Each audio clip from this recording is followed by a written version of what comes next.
കുറിച്ച് രാപ്പകൽ ദൈവസന്നിധിയിൽ കുറ്റം ചുമത്തുന്ന അപവാദിയായ പിശാച് വിശ്വാസിയെ കുറ്റപ്പെടുത്തി രക്ഷ നഷ്ടപ്പെട്ടു പോകുമെന്നുള്ള നിരാശാജനകമായ വാക്കുകൾ ഉരുവിട്ടുകൊണ്ടേയിരിക്കും. വിശ്വാസം മാത്രം പോരാ, അനുഷ്ഠാനങ്ങളും കടമകളും കർമ്മങ്ങളും പിന്നീട് പാരമ്പര്യവും ഒക്കെ ഇതിനാവശ്യമാണ് എന്ന് പറഞ്ഞുകൊണ്ടേയിരിക്കും. ഇങ്ങനെ പറഞ്ഞ് വിശ്വാസിയിൽ കുറ്റബോധം ഉളവാക്കുകയും ഈ കുറ്റബോധം പശ്ചാത്താപത്തിലേക്ക് നയിക്കുന്നതിന് പകരം പലപ്പോഴും പിന്മാറ്റത്തിലേക്കും നിരാശയിലേക്കും നിത്യനാശത്തിലേക്കും വഴിതെളിക്കുകയും ചെയ്യും. അതുണ്ടാകാതിരിക്കാൻ വിശ്വാസി അറിഞ്ഞിരിക്കേണ്ട ചില കാര്യങ്ങൾ എന്താണെന്ന് വേദപുസ്തകം പരിശോധിച്ചറിയാൻ നമുക്ക് ശ്രമിക്കാം. ഈ ദൂത് രക്ഷയ്ക്കുതകുന്നതാകയാൽ മറ്റുള്ളവർക്കും ഇത് ഷെയർ ചെയ്യുക, സുവിശേഷീകരണത്തിൽ പങ്കാളികളായി തീരുക. ദൈവം അനുഗ്രഹിക്കട്ടെ. ദൈവനാമത്തിന് മഹത്വം ഉണ്ടാകട്ടെ. എല്ലാവർക്കും ക്രിസ്തുയേശുവിൻ്റെ ധന്യനാമത്തിൽ സ്നേഹവന്ദനം. ഇന്നത്തെ നമ്മുടെ ചിന്തയ്ക്കായിട്ട് എടുത്തിരിക്കുന്ന വചനഭാഗം വെളിപ്പാട് പുസ്തകം 12-ാം അധ്യായം 10-ന്റെ അവസാന ഭാഗമാണ്. നമ്മുടെ സഹോദരന്മാരെ രാപ്പകൽ ദൈവസന്നിധിയിൽ കുറ്റം ചുമത്തുന്ന അപവാദിയെ തള്ളിയിട്ട് കളഞ്ഞുവല്ലോ. അപവാദിയെ തള്ളിയിട്ട് കളഞ്ഞുവല്ലോ. ഇത് ഇപ്പോഴത്തെ കാര്യമല്ല, 1000 ആണ്ട് വാഴ്ചയ്ക്ക് മുൻപായിട്ട് നടക്കുന്ന മഹോപദ്രവത്തിൽ ഉണ്ടാകുന്ന ഒരു സംഭവമാണ്. അതായത് അപവാദിയെ തള്ളിയിട്ട് കളഞ്ഞുവല്ലോ. ഈ അപവാദി ആരാണ്? അപവാദി എങ്ങനെയാണ് വിശ്വാസിക്കെതിരായിട്ട് പ്രവർത്തിക്കുന്നത്? വിശ്വാസി അതിനെ എങ്ങനെയാണ് നേരിടേണ്ടത് എന്നുള്ളതാണ് നമ്മുടെ ധ്യാന വിഷയം. അപ്പോൾ അപവാദിയുണ്ട്, അതായത് നമ്മുടെ അഡ്വേഴ്സറി, നമ്മുടെ പ്രതിയോഗി എപ്പോഴും ദൈവമക്കളെ കുറ്റം പറഞ്ഞുകൊണ്ടിരിക്കുകയാണ്. നമുക്കറിയാം ഇയ്യോബിൻ്റെ കാര്യം. ഇയ്യോബിനെക്കുറിച്ച് ചെന്ന് പറഞ്ഞു, നീ എത്ര നീതിമാനോ ഭക്തനോ ഒന്നും ആണെന്ന് വിചാരിക്കേണ്ട, ഇങ്ങനെയൊക്കെ ഒന്ന് ചെയ്തു നോക്കിക്കേ, അപ്പോൾ അറിയാമല്ലോ എന്ന് പറഞ്ഞുകൊണ്ട് ദൈവം മുൻപാകെ അപവാദം പറയാൻ ചെന്നതാണ്. അപ്പോൾ അതിൻ്റെ കഥ നമുക്കറിയാമല്ലോ. അപ്പോൾ ഇന്നും ഈ അപവാദി ദൈവമക്കൾക്കെതിരെ അപവാദം പറഞ്ഞുകൊണ്ടിരിക്കുകയാണ്. എന്ന് വെച്ചാൽ വിശ്വാസത്തിൽ വന്ന വ്യക്തിയാണ്, രക്ഷയിൽ വന്നതാണ്. ഈ രക്ഷയൊക്കെ പെട്ടെന്നങ്ങ് നഷ്ടപ്പെട്ടു പോകും, കാരണം അവൻ്റെ പ്രവൃത്തിയൊന്നും ശരിയല്ല എന്നും പറഞ്ഞുകൊണ്ട് എപ്പോഴും കുറ്റം പറയാനായിട്ടൊരു പ്രവണതയുള്ള ഒരാളാണ് ഈ അപവാദി എന്ന് പറയുന്നവൻ. അപ്പോൾ നമുക്ക് പുതിയ നിയമസഭയിൽ നാം രക്ഷിക്കപ്പെടുന്നത് വിശ്വാസത്താലാണ്. അത് ദൈവത്തിൻ്റെ കൃപയാലാണ്. കർത്താവ് നമ്മുടെ പാപങ്ങൾക്ക് വേണ്ടി കാൽവറിയിൽ യാഗമായി കർത്താവ് തൻ്റെ ജീവനെ നമുക്ക് വേണ്ടി കൊടുത്തു, നമുക്ക് വേണ്ടി ശിക്ഷ അനുഭവിച്ചു, നമ്മുടെ ശിക്ഷയ്ക്ക് വിടുതൽ ലഭിച്ചു. ഇതിൽ പിന്നെ കർത്താവ് ഉയർത്തെഴുന്നേറ്റു, കർത്താവ് ഇനിയും വരും. ഇതൊക്കെയാണ് പുതിയ നിയമ വിശ്വാസി, രക്ഷിക്കപ്പെട്ട ഒരു വ്യക്തി തങ്ങളുടെ രക്ഷാ ജീവിതത്തെക്കുറിച്ച് പറയുന്നത്. എന്നാൽ ഇവൻ ഇങ്ങനെ പുറകെ നടന്ന് പറഞ്ഞുകൊണ്ടിരിക്കും, നീ ഇന്ന കുറ്റം ചെയ്തു, അപ്പോൾ ഇത് ഇങ്ങനെയൊന്നും സംഭവിക്കുകയില്ല, നിൻ്റെ രക്ഷ നഷ്ടപ്പെട്ടു പോകും, അങ്ങനെയാണ് ഇങ്ങനെയാണെന്നും പറഞ്ഞ് പല വിധത്തിൽ ഓരോ കാര്യങ്ങൾ പറഞ്ഞ് ഇമോഷണലി ഒരു ബ്ലാക്ക് മെയിലിംഗ് എന്ന് പറയാം. അപ്പം സ്പിരിച്വൽ ബ്ലാക്ക് മെയിലിങ്ങും ഉണ്ട് അതിനകത്ത്. അതായത് നമ്മുടെ വികാരത്തെ ഉണർത്തിയിട്ട്, അയ്യോ ഇങ്ങനെയൊക്കെ പറ്റിപ്പോയി, ഇനി എന്നെ കൊള്ളുകയില്ല, ഞാൻ ആകെപ്പാടെ പോക്കായി എന്നൊക്കെ ചിന്തയുണ്ടാക്കി ആത്മീയമായിട്ട് പിന്നോക്കം പോകാനുള്ള ഒരു പ്രവണത ഉണ്ടാക്കുന്ന വിധത്തിൽ ഇവനിങ്ങനെ കുറ്റം പറഞ്ഞുകൊണ്ടിരിക്കും. അപ്പോൾ ഇതിനെ എങ്ങനെയാണ് നേരിടേണ്ടതെന്ന് വചനം എന്താണ് പറയുന്നത്, ദൈവം നമ്മെക്കുറിച്ച് എന്താണ് ഈ വക കാര്യങ്ങളിൽ നാം ചിന്തിക്കണമെന്ന് ആഗ്രഹിക്കുന്നത് എന്നൊക്കെയുള്ള കാര്യങ്ങളാണ് നമുക്ക് ചിന്തിക്കാനുള്ളതെന്ന്. അപ്പോൾ ഇവിടെ നമുക്കാകെ കൺഫ്യൂഷൻ ഉണ്ടാക്കുക എന്നുള്ളതാണല്ലോ ഇവൻ്റെ പരിപാടി, ഈ പ്രതിയോഗിയുടെ പരിപാടി.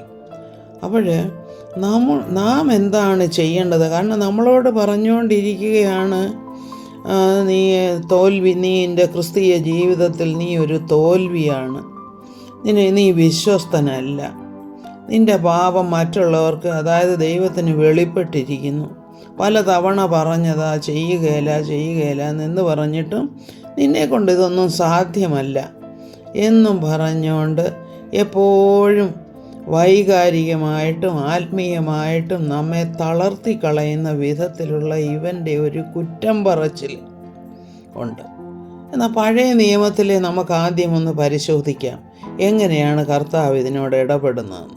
ഇങ്ങനെയുള്ള പ്രതിയോഗിയോട് സഖരിയ പ്രവചനം 3-ാം അധ്യായം 1 മുതൽ 5 വരെയുള്ള വാക്യങ്ങൾ നമ്മൾ വായിക്കുമ്പോൾ നമുക്ക് മനസ്സിലാകും.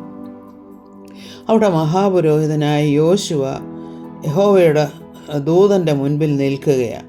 അപ്പോൾ സാത്താനും അടുത്തുണ്ട്. സാത്താൻ അവനെ കുറ്റം ചുമത്താനായിട്ട് അടുത്ത് നിൽക്കുക. അപ്പോൾ യഹോവ എന്താ ചെയ്യുന്നുണ്ട്? സാത്താനെ, യഹോവ നിന്നെ ഭത്സിക്കുന്നു. യെരൂശലേമിനെ തിരഞ്ഞെടുത്തിരിക്കുന്ന യഹോവ തന്നെ നിന്നെ ഭത്സിക്കുന്നു. ഇവൻ തീയിൽ നിന്ന് വലിച്ചെടുക്കപ്പെട്ട കൊള്ളിയല്ലയോ എന്ന് കൽപ്പിച്ചു. അപ്പോൾ യോശുവ അവിടെ എങ്ങനെയാണ് നിൽക്കുന്നത്? മുഷിഞ്ഞ വസ്ത്രം ധരിച്ചാണ് നിൽക്കുന്നത്. മുഷിഞ്ഞ വസ്ത്രം ധരിച്ചെന്ന് വെച്ചാൽ തെറ്റുകുറ്റങ്ങളൊക്കെ വന്നു പോയിട്ടുണ്ട്. അപ്പം ആകപ്പാടെ പരുങ്ങലിൽ നിൽക്കുക, മുഷിഞ്ഞ വസ്ത്രമൊക്കെ ധരിച്ചുകൊണ്ട്. അപ്പോൾ കർത്താവ് എന്താ ചെയ്യുന്നത്? കർത്താവ് ദൂതനോട് പറയുകയാണ്, അവൻ്റെ മുഷിഞ്ഞ വസ്ത്രം മാറ്റി അവനെ നല്ല വസ്ത്രം ധരിപ്പിക്കുക. കാരണം ഞാൻ നിൻ്റെ അകൃത്യം, അതായത് യോശുവയോട് പറയുകയാണ്, നിൻ്റെ അകൃത്യമൊക്കെയും ഞാൻ നിന്നിൽ നിന്ന് മാറ്റിക്കളഞ്ഞിരിക്കുന്നു. നിന്നെ ഉത്സവ വസ്ത്രം ഞാൻ ധരിപ്പിക്കും. എന്നിട്ട് കർത്താവ് പറയുകയാണ്, അവനെ നല്ല ഒരു കിരീടവും അവന് വെച്ചു കൊടുക്കുക, വെടിപ്പുള്ള ഒരു മുടിയും വെച്ചു കൊടുക്കുക, അവനെ നല്ല വസ്ത്രവും ധരിപ്പിക്കുക. അങ്ങനെ അവനെ നീതിമാനാക്കി മാറ്റുന്ന ഒരു സംഭവം നമ്മളവിടെ കാണുന്നുണ്ട്. ഇത് തന്നെയാണ് പുതിയ നിയമവിശ്വാസിക്കും കർത്താവ് ചെയ്യുന്നത്. പത്രോസ് അപ്പോസ്തലൻ പറഞ്ഞിരിക്കുന്നതും നമുക്കൊന്ന് നോക്കാം. 1 പത്രോസ് 5:8 ഇങ്ങനെ പറയുന്നു, നിർമ്മതരായിരിപ്പീൻ, ഉണർന്നിരിപ്പീൻ, നിങ്ങളുടെ പ്രതിയോഗിയായ പിശാച് അലറുന്ന സിംഹം എന്ന പോലെ ആരെ വിഴുങ്ങേണ്ടു എന്ന് തിരഞ്ഞ് ചുറ്റി നടക്കുന്നു. നമ്മളവിടെ അപവാദിയാണെന്നാണ് കേട്ടത്. ഇപ്പോൾ ഇവിടെ പറയുന്നത് ഇവനെ അലറുന്ന സിംഹം പോലെ ആരെ വിഴുങ്ങണമെന്ന് നോക്കി ചുറ്റി നടക്കുകയാണെന്ന്. ഇവൻ വിശ്വാസികളുടെ ഇടയ്ക്കായി നടക്കുന്നത്.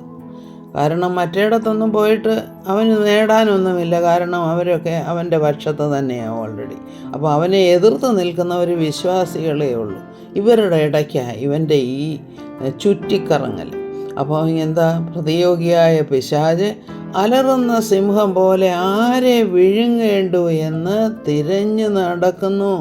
അതുകൊണ്ടാണ് പത്രോസ് അപ്പോസ്തലൻ പറയുന്നത്, നിങ്ങൾ B sober always, B അവേക്ക്, be aware എന്നാണ് പറയുന്നത്. കാരണം അവനിങ്ങനെ ചുറ്റി നടക്കുന്നുണ്ട്. അവൻ നിങ്ങളെ ആക്രമിച്ച് കീഴടക്കാതെ സൂക്ഷിച്ചോണമെന്നാണ് പറയുന്നത്. അപ്പോൾ പിന്നെ എന്താണ്? എന്നാൽ പുതിയ നിയമത്തിൽ പൗലോസ് അപ്പോസ്തലൻ എന്താ പറയുന്നതെന്ന് നോക്കിക്കേ. റോമാലേഖനം 8:33, 35 എന്നൊക്കെയുള്ള വാക്യങ്ങൾ, ദൈവം തിരഞ്ഞെടുത്തവരെ ആര് കുറ്റം ചുമത്തും? നീതീകരിക്കുന്നവൻ ദൈവം. അതാണ്, ദൈവമാണല്ലോ നമ്മെ നീതീകരിക്കുന്നത്. അപ്പോൾ അങ്ങനെയുള്ള ഒരു നീതിമാനെ ആർക്ക് കുറ്റം പറയാനൊക്കും? പിശാചിനും പറ്റുകയില്ലെന്നായി പറയുന്നത്. കാരണം ഈ വിശ്വാസിക്ക് ശിക്ഷ വിധിക്കുന്നവനാരാ? കാരണം ആർക്കും അത് സാധ്യമല്ല. കാരണം ക്രിസ്തുയേശു മരിച്ചവൻ, മരിച്ചിട്ട് ഉയർത്തെഴുന്നേറ്റവൻ തന്നെ. അവൻ ദൈവത്തിൻ്റെ വലതുഭാഗത്തിരിക്കുകയും നമുക്ക് വേണ്ടി പക്ഷപാതം കഴിക്കുകയും ചെയ്യുന്നു. അതായത് ഒരു വിശ്വാസിക്ക് വേണ്ടി കർത്താവിൽ വിശ്വസിക്കുന്ന, കർത്താവിൻ്റെ ക്രൂശ് മരണത്തിലും പുനരുത്ഥാനത്തിലും അവൻ്റെ വരവിലും പ്രത്യാശ വച്ചിരിക്കുന്ന ഒരു വ്യക്തിക്ക് വേണ്ടി അവൻ്റെ ജീവിതത്തിൽ വരുന്ന കുറ്റങ്ങൾക്ക്, കുറവുകൾക്ക് അത് വീണ്ടും ക്ഷമ ലഭിക്കുന്നതിന് വേണ്ടി എന്താണ് കർത്താവ് ചെയ്തുകൊണ്ടിരിക്കുന്നത്? നമുക്ക് വേണ്ടി പക്ഷപാതം കഴിക്കുകയാണ് പിതാവിൻ്റെ മുൻപിൽ. കാരണം അവൻ്റെ പാപം ഞാൻ ഏറ്റെടുത്തതാണ്, അവൻ്റെ സകല കുറ്റങ്ങളും മാറ്റിക്കളഞ്ഞതാണ്, ഞാൻ അതിനു വേണ്ടി മരിച്ചതാണ് എന്നാണ് ക്രിസ്തു പറഞ്ഞുകൊണ്ടിരിക്കുന്നത്. അപ്പോൾ അങ്ങനെയുള്ള ഒരു ക്രിസ്തുവിലാണ് നാം ആശ വച്ചിരിക്കുന്നത്, നാം നമ്മുടെ വിശ്വാസം അർപ്പിച്ചിരിക്കുന്നത്. അതുകൊണ്ടാണ് പൗലോസ് അപ്പോസ്തലൻ വീണ്ടും ചോദിക്കുന്നത്, ക്രിസ്തുവിൻ്റെ സ്നേഹത്തിൽ നിന്നും നമ്മെ വേർപിരിക്കുന്നതാർ? കാരണം ഇത്രയും വലിയ കാര്യം നമുക്ക് ചെയ്ത് നമ്മെ മരണത്തിൽ നിന്നും വിടുവിച്ചു, ശിക്ഷയിൽ നിന്നും വിടുവിച്ച ഒരു ക്രിസ്തുവിനെ നമ്മൾ വിട്ടുപോകുമോ? ഇല്ല. പിന്നെന്താണ്? കഷ്ടതയ്ക്കോ, സങ്കടത്തിനോ, ഉപദ്രവത്തിനോ, പട്ടിണിക്കോ, ആപത്തിനോ, എന്തിനെങ്കിലും ഈ കർത്താവിൻ്റെ സ്നേഹത്തിൽ നിന്നും നമ്മെ വേർപിരിക്കാൻ സാധ്യമാകുമോ? ഇല്ല എന്ന് തന്നെയാണ് പൗലോസ് അപ്പോസ്തലൻ പറയുന്നത്.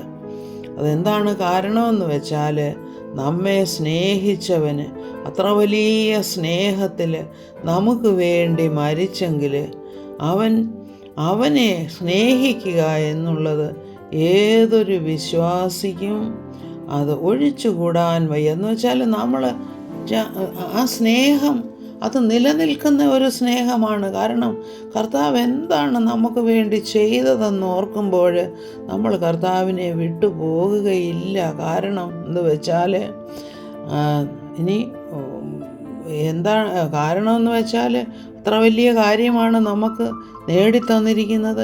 മരണത്തിൽ നിന്നും പൂർണ്ണ ജയം ലഭിച്ചിരിക്കുകയാണ്, നമുക്ക് നിത്യജീവൻ വാഗ്ദത്തം ചെയ്തിരിക്കുകയാണ്.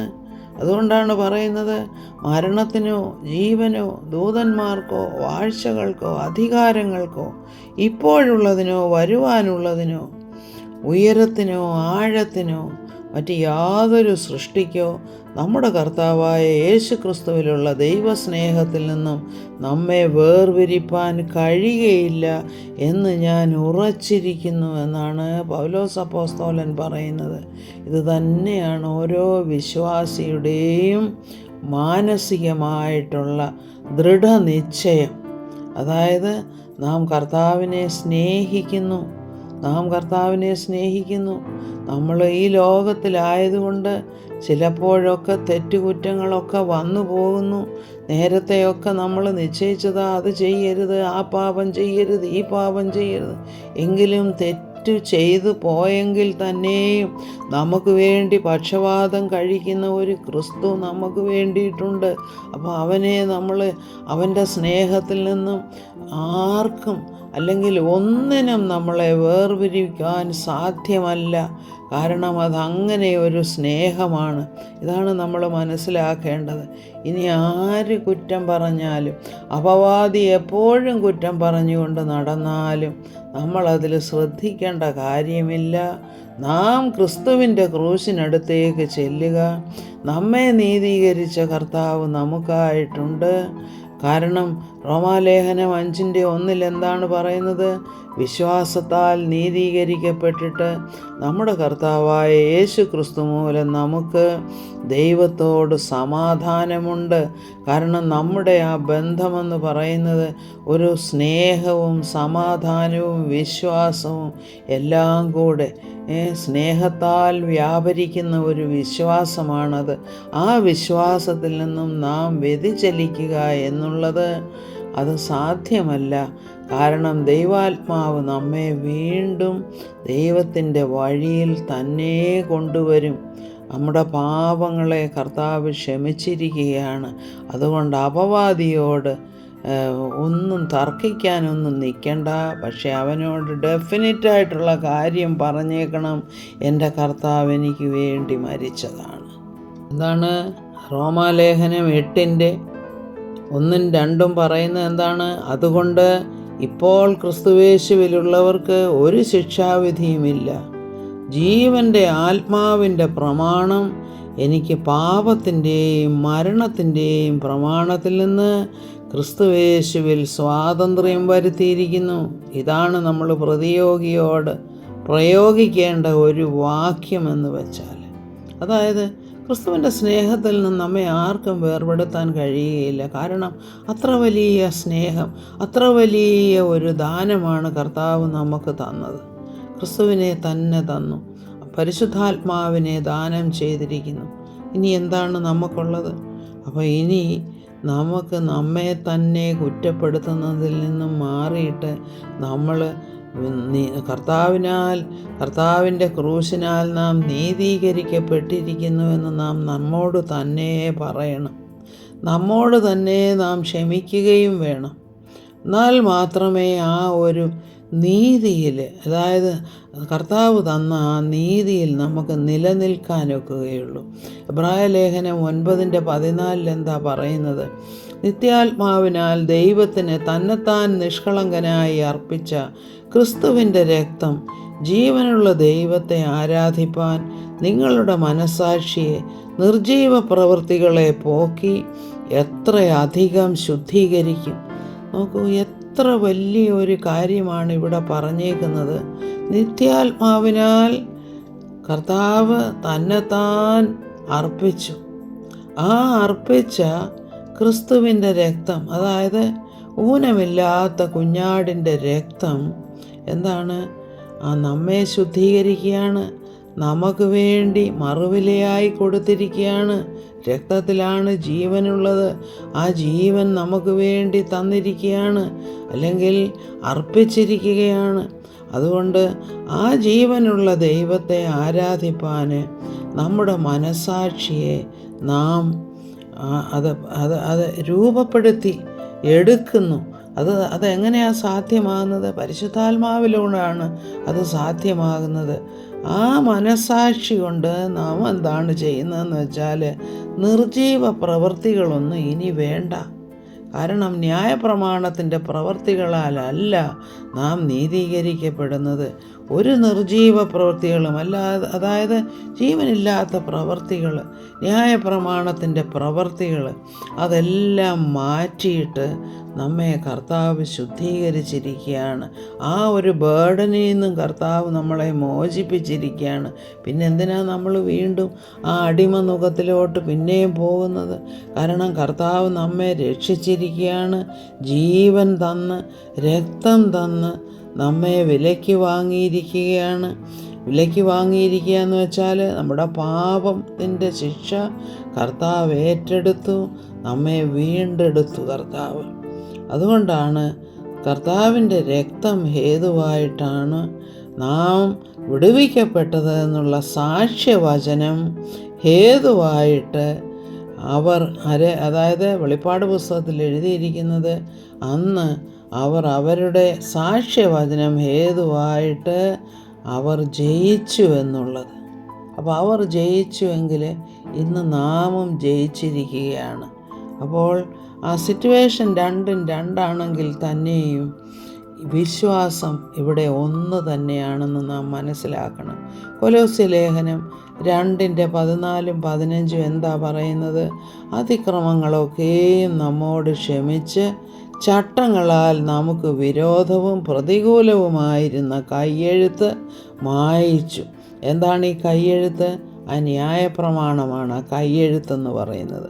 അതായത് ഈ ആയുധം വെച്ചുകൊണ്ടാണ്, നമുക്ക് വിരോധമായിരുന്ന ആ കയ്യെഴുത്ത് വെച്ചുകൊണ്ടാണ് ഈ അക്യൂസർ, അല്ലെങ്കിൽ ഈ അപവാദം പറയുന്നവന് നമ്മെ കുറ്റപ്പെടുത്തുന്നത്. അതായത് നീ ആ തെറ്റ് ചെയ്തു, അങ്ങനെയാണ്, ആ ശിക്ഷ നീ അനുഭവിക്കും, ഇങ്ങനെയൊക്കെ പറഞ്ഞുകൊണ്ട്. അപ്പോൾ എന്താണ് 15-ാമത്തെ വാക്യത്തിൽ പറയുന്നത്? വാഴ്ചകളെയും അധികാരങ്ങളെയും ആയുധവർഗം വെപ്പിച്ച് ക്രൂശിൽ അവരുടെ മേൽ ജയോത്സവം കൊണ്ടാടി. ആരുടെ മേൽ ജയോത്സവം കൊണ്ടാടി? ആ വാഴ്ചകളുടെയും അധികാരങ്ങളെയും നമ്മെ കുറ്റം പറയുന്ന അപവാദികളുടെയും, അപവാദി അവൻ്റെ കൂടെ കുറേ പേരുണ്ടല്ലോ, അപ്പോൾ അവരുടെ മേൽ ജയോത്സവം കൊണ്ടാടി അവരെ പരസ്യമായ കാഴ്ചയാക്കി. കാരണം ഇത് നമുക്ക് കാണാനായിട്ട് തന്നേക്കാണ്. അവനെ തോൽപ്പിച്ചു. അല്ലെങ്കിൽ അവൻ ഇനി അപവാദം പറഞ്ഞാൽ നമുക്കൊന്നുമില്ല എന്നുള്ള കാര്യം നമ്മൾ മനസ്സിലാക്കണം. കാരണം ലേവ്യ പുസ്തകത്തിൽ പറയുന്നുണ്ട്, എന്താണ്, മനുഷ്യൻ അവയാൽ ജീവിക്കും. ഏതാ നിയമം കൊടുത്തിട്ട്, ഞാൻ യഹോവയാകുന്നു. അത് തന്നെ എസെക്കിയേൽ പ്രവചനത്തിനും പറഞ്ഞിട്ടുണ്ട്, പാപം ചെയ്യുന്ന ദേഹി മരിക്കും. എന്നാൽ ഇന്ന് അതിനൊരു വ്യത്യാസം വന്നേക്കുക. പാപം ചെയ്യുന്ന ദേഹി മരിക്കുമെങ്കിൽ ആ മരണം കർത്താവ് ഏറ്റെടുത്തു. അതുകൊണ്ട് നമ്മുടെ ദേഹി ഇനി മരിക്കുകയില്ല, കർത്താവ് ഉയർത്തെഴുന്നേൽക്കുകയും ചെയ്തു. അതുകൊണ്ട് നാമും അതിൽ നിന്ന്, പഴയ ജീവിതത്തിൽ നിന്നും ഉയർത്തെഴുന്നേറ്റ് ജീവിക്കുകയാണ്. അതുകൊണ്ട് അപവാദിയെ ഭയപ്പെടേണ്ടതായിട്ടുള്ള കാര്യമില്ല എന്നാണ് നാം മനസ്സിലാക്കേണ്ടത്. ഇതിന് ഉപോത്ബലകമായ അനേകം വാക്യങ്ങൾ നമുക്ക് കർത്താവ് തന്നെ തിരുവായി മൊഴിഞ്ഞ് അരുളി ചെയ്തതുണ്ട്. എന്താണ് കർത്താവ് പറഞ്ഞത്? എൻ്റെ വചനം കേട്ട് എന്നെ അയച്ചവനെ വിശ്വസിക്കുന്നവന് നിത്യജീവനുണ്ട്. അവൻ ന്യായവിധിയിലാകാതെ മരണത്തിൽ നിന്നും ജീവങ്കിലേക്ക് കടന്നിരിക്കുന്നു. എന്തുകൊണ്ടാണ് കർത്താവ് അങ്ങനെ പറഞ്ഞിരിക്കുന്നത്?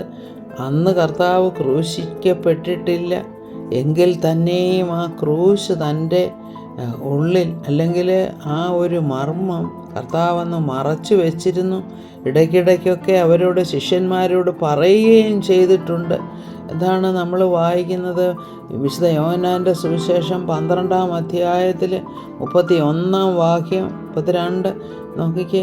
ഇപ്പോൾ ഈ ലോകത്തിൻ്റെ ന്യായവിധിയാകുന്നു. ഇപ്പോൾ ഈ ലോകത്തിൻ്റെ പ്രഭുവിനെ പുറത്ത് തള്ളിക്കളയും. പിശാചിനെക്കുറിച്ചാണ് പറയുന്നത്, അപവാദിയെക്കുറിച്ചാണ് പറയുന്നത്.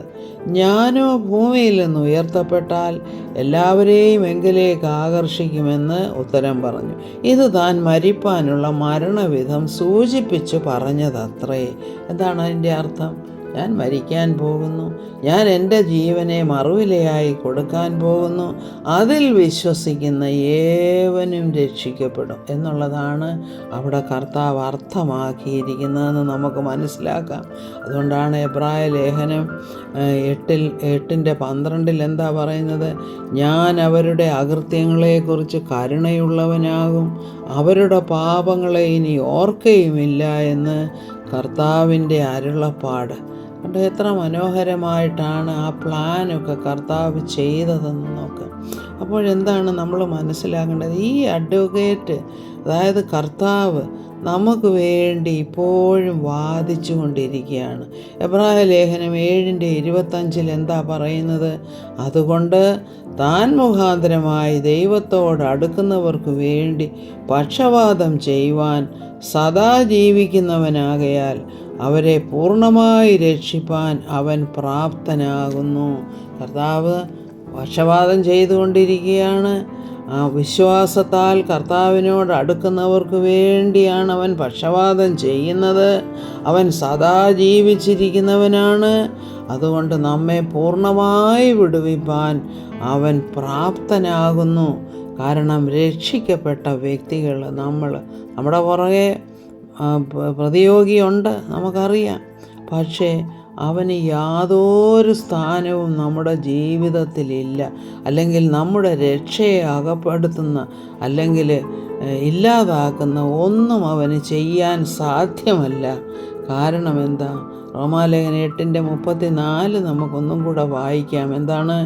ശിക്ഷ വിധിക്കുന്നവനാർ? ക്രിസ്തുയേശു മരിച്ചവൻ, മരിച്ചിട്ട് ഉയർത്തെഴുന്നേറ്റവൻ തന്നെ.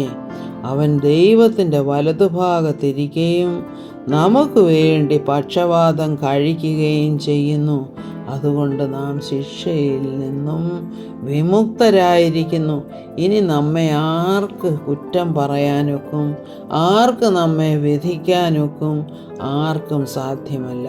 അതുകൊണ്ട് ഈ അപവാദിയെ പുതിയ നിയമ വിശ്വാസി പേടിക്കേണ്ട കാര്യമില്ല. പക്ഷെ പത്രോസ് പറഞ്ഞതുപോലെ നിർമ്മതരായിരിപ്പീൻ, ഉണർന്നിരിപ്പീൻ, ജാഗ്രതയായിരിപ്പീൻ എന്നുള്ള കാര്യം നാം ഓർത്തുകൊള്ളണം. കാരണം ഇവന് അലറുന്ന സിംഹം പോലെ ഇങ്ങനെ അവിടെയും ഇവിടെയും പാത്തും പതുങ്ങിയും ഒക്കെയും നടക്കുന്നവനും കൂടെ. അതും കൂടെ നമ്മൾ ഓർത്തുകൊള്ളണം. അതുകൊണ്ടാണ് 1 യോഹന്നാൻ 1-2 വാക്യങ്ങൾ ഇങ്ങനെ വായിക്കുന്നു: എൻ്റെ കുഞ്ഞുങ്ങളെ, നിങ്ങൾ പാപം ചെയ്യാതിരിപ്പാൻ ഞാനിത് നിങ്ങൾക്ക് എഴുതുന്നു.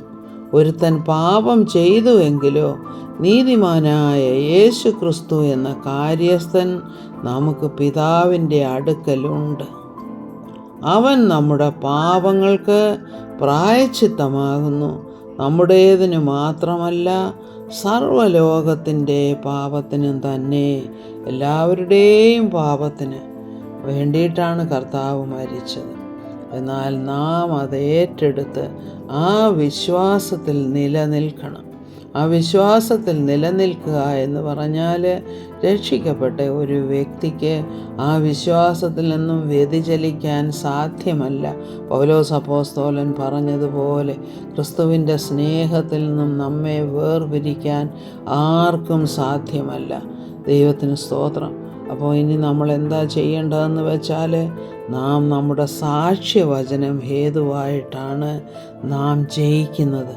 നാം നമ്മോട് തന്നെ പറയണം, നമ്മുടെ കർത്താവിൻ്റെ കൃപ ക്രിസ്തുയേശുവിലുള്ള വിശ്വാസത്തോടും സ്നേഹത്തോടും കൂടെ അത്യന്തം വർദ്ധിച്ചിരിക്കുന്നു. ഇത് 1 തിമോഥെയോസ് 1:14 വാക്യമാണ്. എന്നാൽ അടുത്ത വാക്യം നോക്കിക്കേ: ക്രിസ്തുയേശു പാപികളെ രക്ഷിപ്പാൻ ലോകത്തിൽ വന്നു എന്നുള്ളത് വിശ്വാസ്യവും എല്ലാവരും അംഗീകരിപ്പാൻ യോഗ്യവുമായ വചനം തന്നെ. ആ പാപികളിൽ ഞാൻ ഒന്നാമൻ. എന്നിട്ടും യേശു ക്രിസ്തു നിത്യജീവനായിക്കൊണ്ട് തന്നിൽ വിശ്വസിപ്പാനുള്ളവർക്ക് ദൃഷ്ടാന്തത്തിനായി സകല ദീർഘക്ഷമയും ഒന്നാമനായ എന്നിൽ കാണിക്കേണ്ടതിന് എനിക്ക് കരുണ ലഭിച്ചു. അപ്പം ഈ പൗലോസ് അപ്പോസ്തലൻ പരിശുദ്ധാത്മാവിന് എതിരായിട്ട് പോലും പാപം ചെയ്ത ഒരു വ്യക്തിയാണ്. എന്നാൽ അതെല്ലാം കർത്താവ് ക്ഷമിച്ചു എന്നാണ് പറയുന്നത്. അതായത് യേശു ക്രിസ്തു നിത്യ ജീവനായിക്കൊണ്ട് തന്നിൽ വിശ്വസിപ്പാനുള്ളവർക്ക് ദൃഷ്ടാന്തത്തിനായി സകല ദീർഘക്ഷമയും ഒന്നാമനായ പൗലോസിൽ കാണിച്ചു. അപ്പം നമ്മോടും കർത്താവ് എല്ലാ പാപങ്ങളും ക്ഷമിക്കുകയാണ്. കർത്താവിൻ്റെ ക്രൂശാണ് നമുക്ക് അഭയമായിട്ടുള്ളത്.